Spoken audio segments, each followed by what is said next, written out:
Bonjour à tous, je fais une série sur l'architecture durable en utilisant les Sims. Après la vidéo sur le bioclimatisme, on va voir aujourd'hui les matériaux. Ça va être une vidéo un peu technique, mais je vais essayer de ne pas trop me perdre dans les équations. Ok, donc nous revoilà dans notre maison bioclimatique. Dans la vidéo précédente, on avait parlé de surface déperditive. C'est principalement de ça dont on va parler aujourd'hui. Donc les surfaces déperditives, c'est les surfaces par lesquelles on a des déperditions de chaleur. C'est-à-dire que la chaleur s'échappe. Et la chaleur va s'échapper plus ou moins vite selon ce qu'on appelle la résistance thermique R de la paroi. En physique, on dit phi égale moins lambda grade de T et ça s'appelle la loi de Fourier. Il y a aussi l'équation de la chaleur si vous êtes chaud. Mais je vais essayer de pas trop me perdre dans les équations. Ok, donc en gros, on veut le moins de déperdition possible parce qu'on est dans un climat où on doit chauffer nos intérieurs une assez grande partie de l'année. Et on veut réduire nos consommations énergétiques. Donc là, on va commencer par le menuiserie, ou comme le disent le commun des mortels, les fenêtres. Donc celles qui sont les moins bien isolées, ou celles qui ont la résistance thermique la plus basse, si vous préférez. On a réussi à mieux isoler les fenêtres depuis qu'on met du double, voire du triple vitrage. Ce sont deux vitres parallèles qui piègent un gaz, souvent de l'air, mais ça peut être de l'argon par exemple, et ça permet d'augmenter la résistance thermique de la fenêtre. Donc là, on va voir si les Sims y mettent du double vitrage. Donc on va zoomer, on va regarder. Bon là vous voyez, en gros, on a cette partie-là qui arrive à peu près à cet endroit-là de la menuiserie et cette partie-là qui arrive à cet endroit de la menuiserie à l'intérieur. Donc il y a une assez grosse épaisseur, on peut considérer que c'est du double vitrage. Ok, donc on va passer aux murs.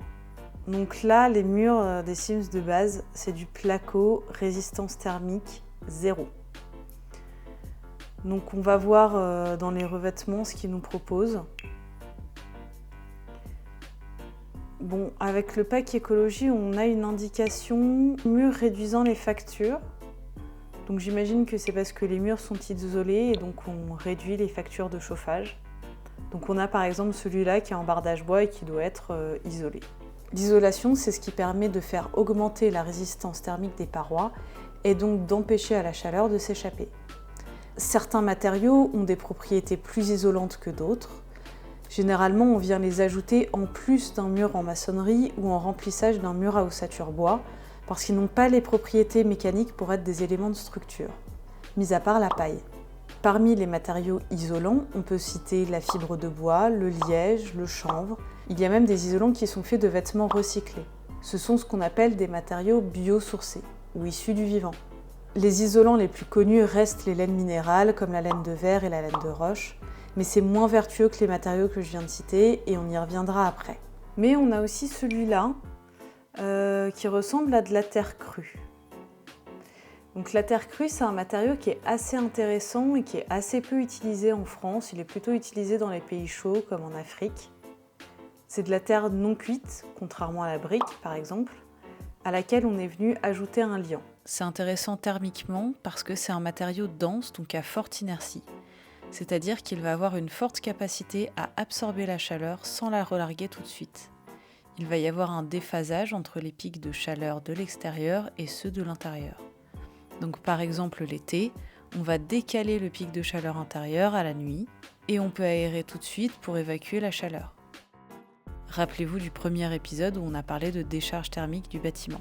C'est aussi un matériau poreux, il va réguler l'humidité. Vous savez, quand c'est trop humide, généralement on a trop chaud ou trop froid.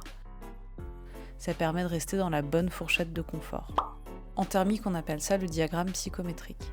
Et dernière propriété intéressante, son bilan carbone est quasiment nul, à condition de mettre le bon liant, comme de la chaux par exemple, et non pas du ciment.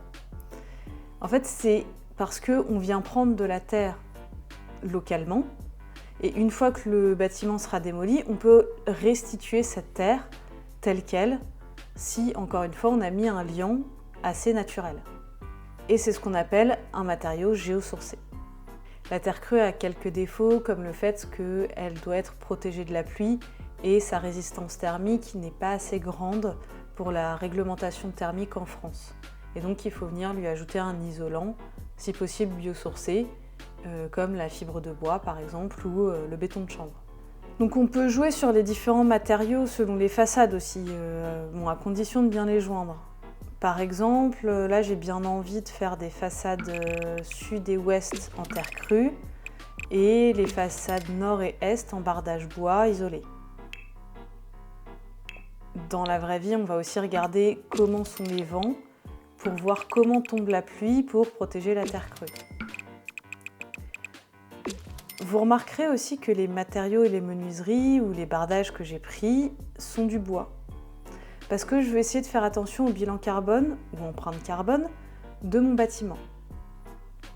En langage Sims, c'est l'empreinte industrielle ou écologique. On parle de bilan carbone, mais en fait c'est un peu un abus de langage. On devrait plutôt parler d'analyse de cycle de vie. Parce qu'en fait on ne regarde pas que le carbone émis, mais il y a en fait 17 indicateurs officiels.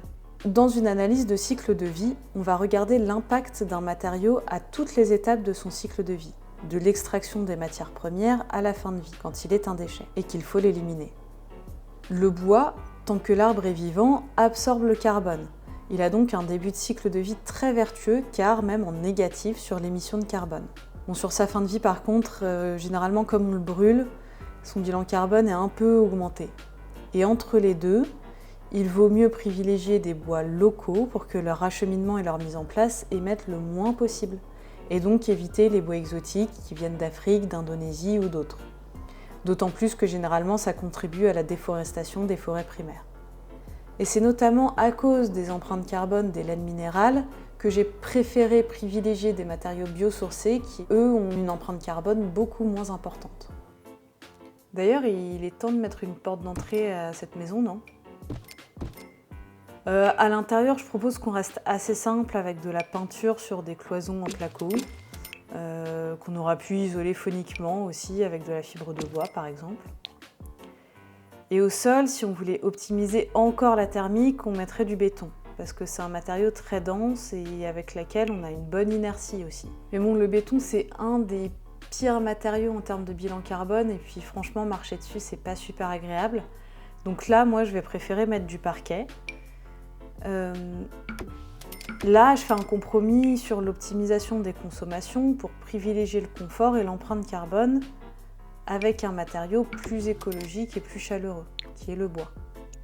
Il ne faut pas oublier aussi d'isoler le plancher bas et les toitures.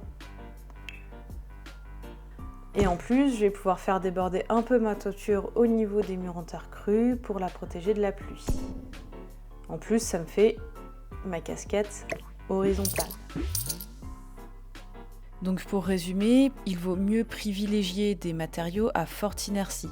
En tout cas en France métropolitaine, c'est pas forcément vrai partout, par exemple dans les pays chauds et humides. Il faut que les matériaux de façade soient bien isolés et que l'ensemble des matériaux qu'on a utilisés dans la construction ait une empreinte carbone la plus faible possible. Et voilà pour la partie matériaux. C'était un peu lourd parce qu'il y avait pas mal de choses techniques à expliquer, mais promis, dans le prochain épisode, on joue un peu plus aux Sims en rentrant dans le mode achat pour parler système et équipement.